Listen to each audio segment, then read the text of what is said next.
Good morning, students. Today, the date is 28th of October 2021, and we are studying your lesson 8, the Russian Revolution and Great Depression. And this is the part 4 of this lesson. Today, the topic is we will start. Just open in your book page number 105 and read with me. This is the part 4 of this lesson. I welcome you all on behalf of Vimla Devi Public School, Siliari. Abdication of Tsar. Abdication यानी गद्दी छोड़ना. Abdication of Tsar. Jar का गद्दी छोड़ना. Seeing the mood of the people and the pressure from the Petrograd.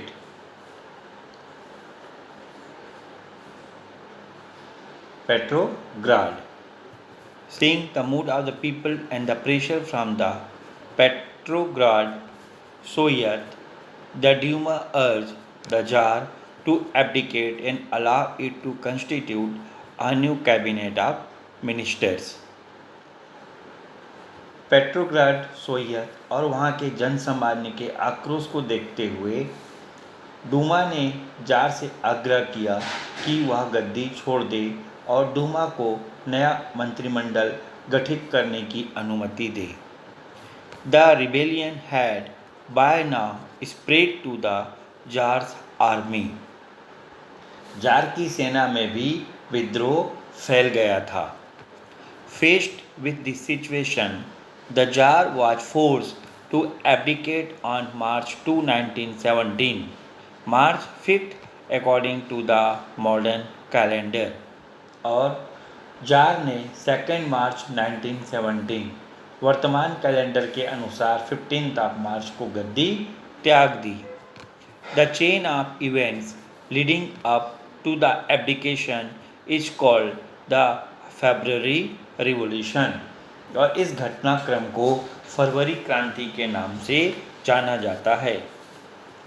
The Duma members largely belonging to the middle class choose a ministerial cabinet to constitute a provisional government.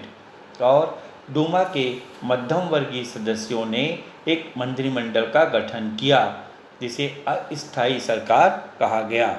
Provisional government यानी अस्थायी सरकार. This was seen as an interim arrangement because the people wanted to elect a constitutional assembly by universal suffrage that would legally constitute a permanent government. यानी जैसे आपको मैंने कहा कि डूमा के मध्यम वर्गीय सदस्यों ने एक मंत्रिमंडल का गठन किया जिसे अस्थायी सरकार कहा गया. यह अस्थायी इसलिए था क्योंकि सभी चाहते थे कि सार्वभौमिक मताधिकार यूनिवर्सल सफ्रेज सार्वभौमिक मताधिकार के आधार पर चुनी हुई संविधान सभा गठित हो. इसके नियम अनुसार या नियमानुसार स्थायी सरकार बनेगी. This interim government was totally dependent on the Soviet, which controlled every sector and region. लेकिन यह अस्थायी सरकार सोवियत पर पूरी तरह निर्भर थी क्योंकि सोवियत ही वास्तव में हर क्षेत्र पर नियंत्रण कर रहे थे. At that time, the leadership of the Petrograd Soviet was largely in the hands of the representatives of 3-4 socialist parties. और उन दिनों पेट्रोग्राड सोवियत का नेतृत्व 3-4 समाजवादी दलों के प्रतिनिधि कर रहे थे. They believed that the middle class should provide the leadership of the revolution that would bring democracy and peace to the nation and institute land reforms. वे मानते थे कि सोवियतों की भूमिका मध्यम वर्ग के लोगों को पीछे हटने से या पुराने शासकों की वापसी को रोकना है। ठीक है, मतलब देखिए क्या हुआ कि उन दिनों पेट्रोग्राड सोवियत का नेतृत्व 3-4 समाजवादी दलों के प्रतिनिधि कर रहे थे और वे यह मानते थे कि क्रांति का नेतृत्व लीडरशिप ऑफ द रिवोल्यूशन, क्रांति का नेतृत्व यानी लीडरशिप ऑफ द रिवोल्यूशन, नेतृत्व मध्यम वर्ग को निभाना है, मध्यम वर्ग को निभाना है जिससे देश में लोकतंत्र, डेमोक्रेसी, भूमि सुधार यानी लैंड रिफॉर्म और शांति, पीस टू द नेशन लाना है।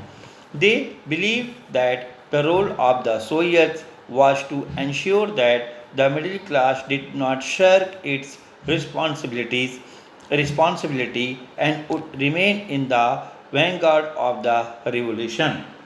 देखिए वे मानते थे कि सोवियतों की भूमिका मध्यम वर्ग के लोगों को पीछे हटने से या पुराने शासकों की वापसी को रोकना है। Their role was also to prevent the ousted rulers from returning to power। देखिए अभी आपको मैंने बताया अभी कि पुराने शासकों की वापसी को रोकना। नाउ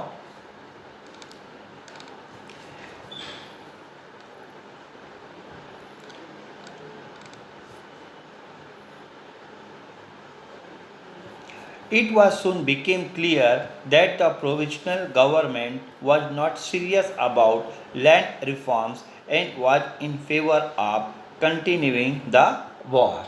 देखिए अभी ये जो टॉपिक है ये इसी बीच या स्पष्ट हो रहा था कि अस्थायी सरकार युद्ध जारी रखना चाहती है और वह जमीन के वितरण को लेकर गंभीर नहीं है। It also became clear that it could not stop the rampant black marketing in food supplies to ensure food for everyone, और न ही वह काला बाजारी पर रोक लगा पाई और न ही सबको रोटी उपलब्ध करा पा रही थी। It made all sorts of excuses to delay the formation of the Constitutional Assembly, और विभिन्न बहाने बनाकर वह संविधान सभा का गठन भी नहीं कर पा रही थी। As matters came to a head, the Communist Party under the leadership of Vladimir Lenin began a public campaign against the interim government, inciting the workers and soldiers to rebel against it। इसी बीच साम्यवादी Vladimir Lenin के नेतृत्व वाली वल्शेविक क्या हुआ था कि वल्शेविक party ने मजदूरों व सैनिकों के बीच अस्थायी सरकार के विरुद्ध प्रचार किया और उन्हें उसके खिलाफ विद्रोह करने के लिए उकसाया। Lenin believed that the Russian middle class was too weak and incapable of establishing a democracy in the country or returning the land to the peasant। अब लेनिन का मानना था कि मध्यम वर्ग रूस में कमज़ोर होने के कारण वह लोकतंत्र स्थापित नहीं कर पाएगा और न ही वह किसानों को ज़मीन दिलवाएगा। He believed the Soviet, which constituted the real strength of the country, should seize power under the leadership of the Communist Party। इसीलिए सोवियत जिनके पास वास्तविक शक्ति थी वो सत्ता हथिया लेना चाहिए और इसका नेतृत्व बोल्शेविक पार्टी को करना चाहिए। The workers and soldiers were initially not in favor of such a course of action, but when the ineffectiveness of the interim government became more apparent and the piece of defeat in the war faced the nation, they began to accept the communist line of reasoning।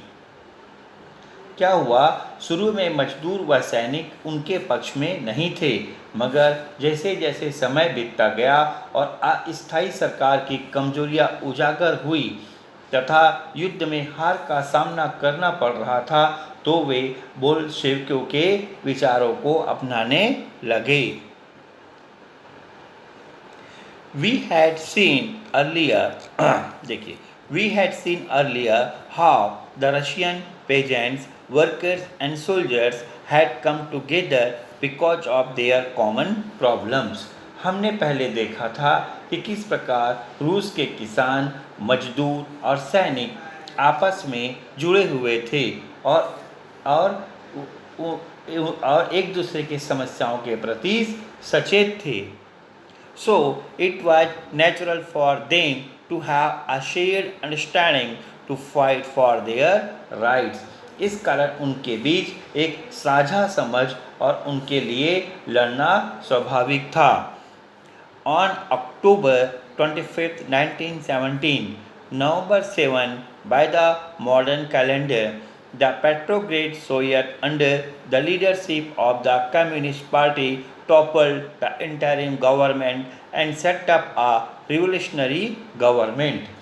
October 1917, 7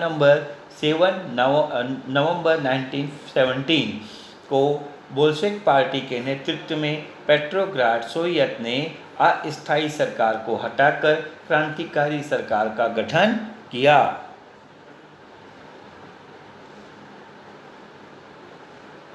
The next day, Lenin proclaimed the formation of the new government before all Russian Congress of Soviets and made two important announcements. अगले दिन पूरे रूस में सोवियतों की सभा में Lenin ने नई सरकार की घोषणा की और दो महत्वपूर्ण ऐलान किए। The first was the declaration of an armistice and an appeal for democratic peace, decree on peace. पहला शांति संबंधित ऐलान जिसमें युद्ध विराम और लोकतांत्रिक शांति की अपील की गई। The second was the decision to nationalize the land belonging to the landlords and redistribute it among the peasants. और दूसरा जमीन संबंधित ऐलान जिसमें भूस्वामियों की जमीन का राष्ट्रीयकरण और किसानों को जमीन का वितरण का निर्णय था।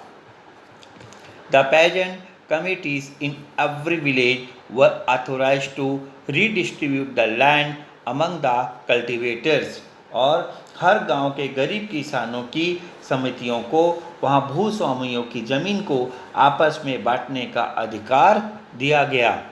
At the same time, the workers committee were authorized to run the factories. और दूसरी ओर कारखानों में मजदूरों की समितियों को कारखानों के संचालन में भागीदारी दी गई। Within days, the old administrative system, bureaucracy and police were dismantled and the Soviets took over the reins of the government. चंद दिनों में ही हर जगह पुरानी प्रशासन व्यवस्था, नौकरशाह और पुलिस की जगह सोवियतों ने शासन व्यवस्था अपने हाथों में ले ली। The Soviet government sought to ensure that all people living in the cities got food and accommodation. और सभी सोवियत शासन ने यह सुनिश्चित करने की कोशिश की कि सभी शहरवासियों को खाने के लिए रोटी और रहने के लिए आवास मिले। Russia also announced that all nations annexed by the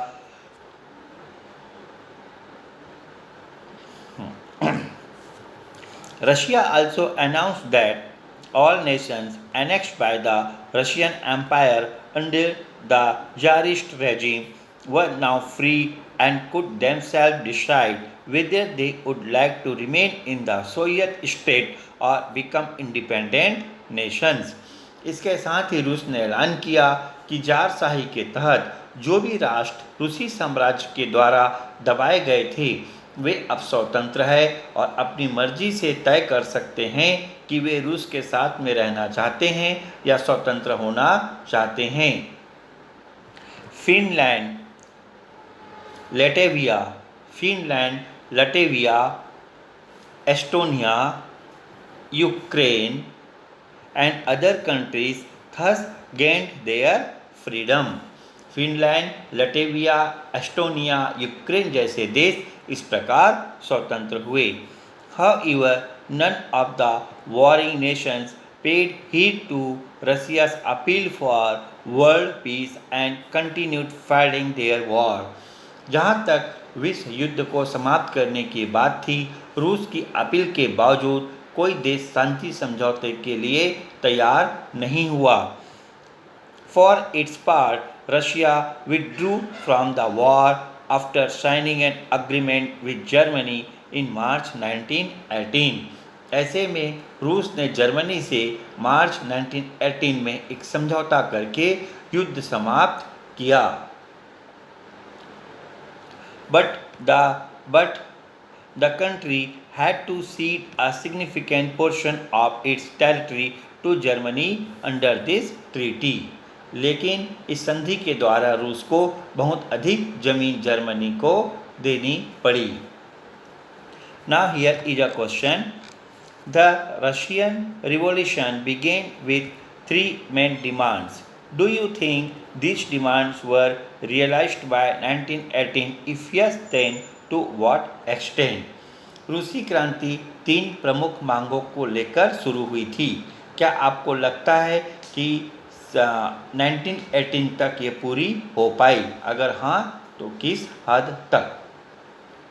So, my dear students, in this video, this is sufficient. Go through the lesson once again, read, and we will continue in our next video lesson.